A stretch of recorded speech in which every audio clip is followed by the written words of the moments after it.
What's good, Sixers fans? Coming up on today's show, we're getting into the latest on Ben Simmons, as well as the electric play in the early going from Seth Curry and Georges Niang. But first, if you want more Sixers videos like this, support a fellow Philly Bull, subscribe to the channel. We're north of 2,100 subs, but more subscribers equals more videos, so hit that red subscribe button down below, and let's hop into today's show.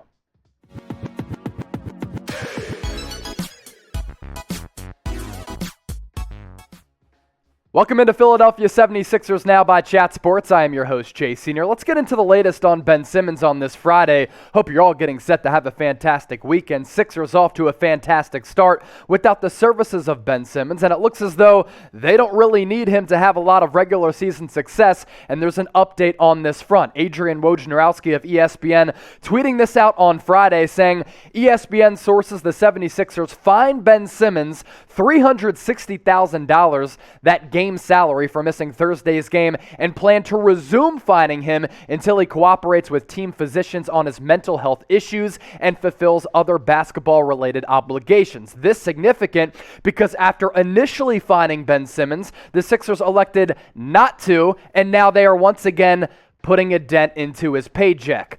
Wojnarowski on ESPN saying this, Sixers officials believe that they have been supportive of Simmons and his stated need for mental health assistance, and they are left with no choice but for these actions in response to the three-time All-Star's refusal to provide basic details of his course of mental health meetings, evaluation, or treatments, or to accept consultation with any specialist arranged by the team, sources said. Simmons has worked with mental health professionals via the National Basketball Players Association.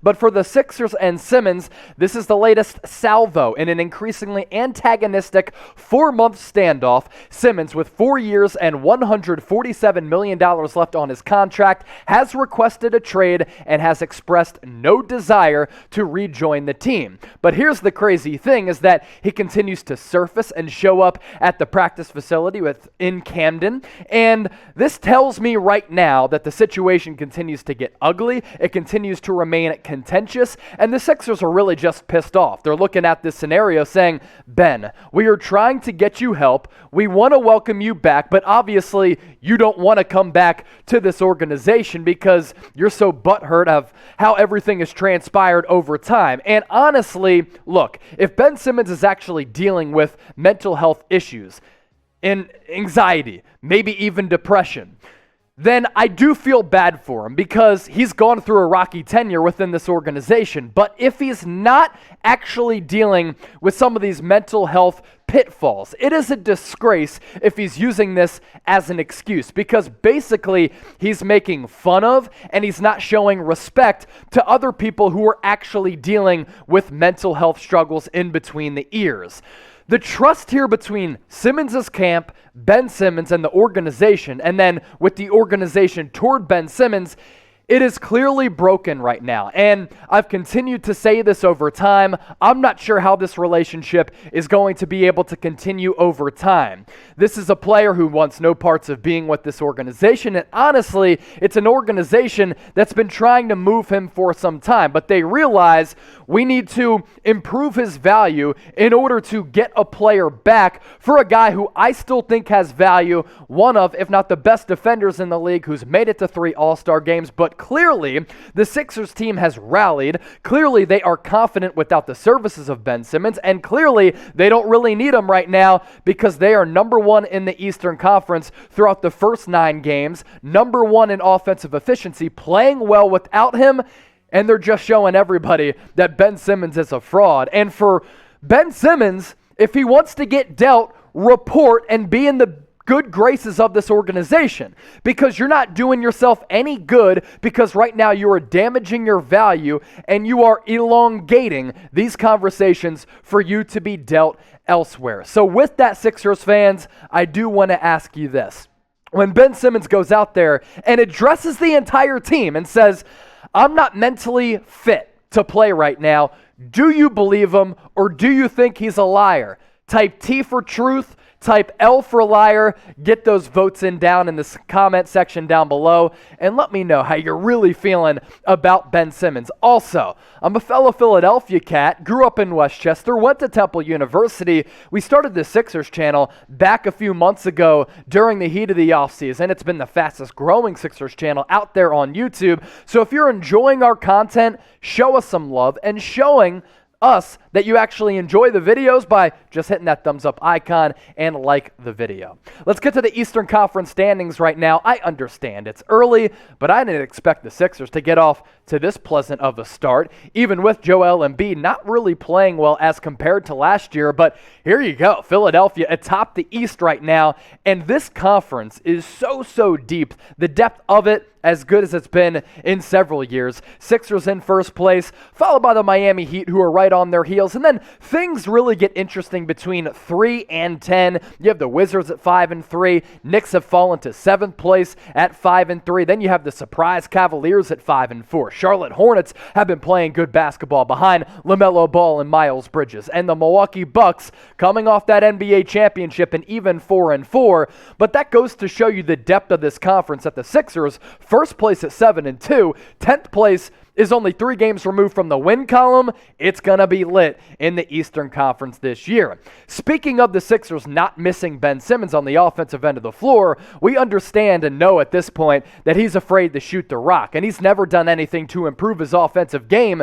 Sixers haven't missed him at all, and I think the credit here goes to Doc Rivers for bringing this team together, and he hasn't allowed this roster to get distracted by the outside distractions and this Ben Simmons drama. Offensively, they've been even better than they were last year because they've had floor spacers around Joel Embiid. They lead the NBA in offensive efficiency at 115, and a big reason for that, it's the electric play of Seth Curry. He has been phenomenal for this team last year as well as the start to this year. My man is averaging a tick under 18 points per game, and the shooting numbers across the board are filthy, folks. Almost 62% from the floor, 53% from long range, and on 2-point attempts, Seth Curry is connecting at a 70% clip. It honestly doesn't get any better than that, and he's been playing better basketball to start the season than his brother, Steph Curry. That is not a hyperbolic statement to make. And this is what happens when you grind and when you believe in yourself. Seth Curry started his college basketball career at the basketball powerhouse of Liberty. He ended it at Duke. And while he played good basketball with the Duke Blue Devils, he was overlooked when it came to the NBA draft. He started his career playing in the G League, which was once the D League at the time. He has really had to prove himself over time and put in the necessary work, getting in the lab to become a go-to offensive option for the Philadelphia 76ers late in games. And this is something that they have missed desperately since Jimmy Butler departed this franchise. He left because he understood that Ben Simmons was a stiff, and now you have a late game go-to option in Seth Curry, a guy who can stretch the floor but also operate in the two-man game because he can handle it a little bit, and he can also have diversity to his game. Yes, he's a good catch and shooter, but he can hit some step back threes. He can hit those dribble pull-ups like he did against the Chicago Bulls for that game winner earlier this week. Seth Curry is legit, and the fact that Daryl Morey traded away Josh Richardson for Seth Curry, it goes down as a highway robbery and one of the best value trades that the NBA has seen in recent history.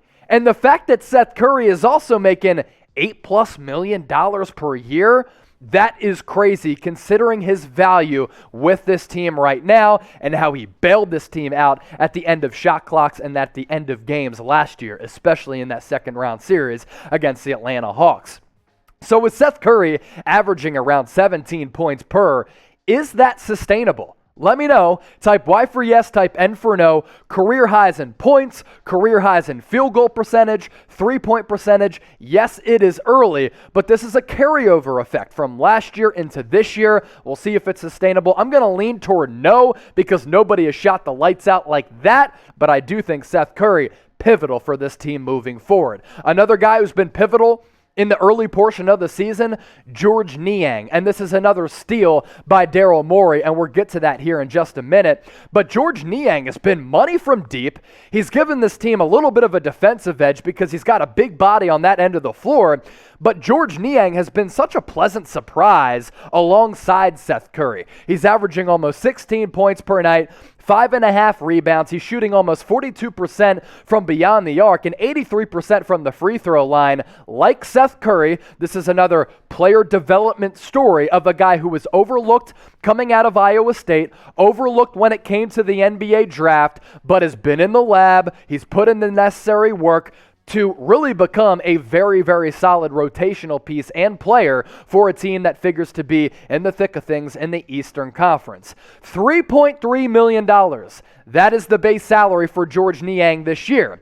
And for those who want to kind of go after Daryl Morey for him not giving away Ben Simmons, I think it's going to pay off at the end of the day. I think he's going to get an all-star caliber player back, whether it be a De'Aaron Fox type, a CJ McCollum type, maybe even a Colin Sexton type. But it's also these types of moves, trading away Josh Richardson for Seth Curry, bringing in a Georges Niang, taking a look at the analytics to see how these players factor into the equation that makes Daryl Morey one of the smartest, most savvy executives in the NBA, and $3.3 million over the next 2 years for Georges Niang is stupid value. So who has surprised you more among these two? Is it Seth Curry? Is it Georges Niang? It's your opportunity to sound off and voice your opinions in the comment section, Type SC for Seth Curry, GN for Georges Niang, and I'm not going to good night on Georges Niang. I ain't sleeping on the cat no more. Follow me on Twitter at Chase_Senior. As I mentioned,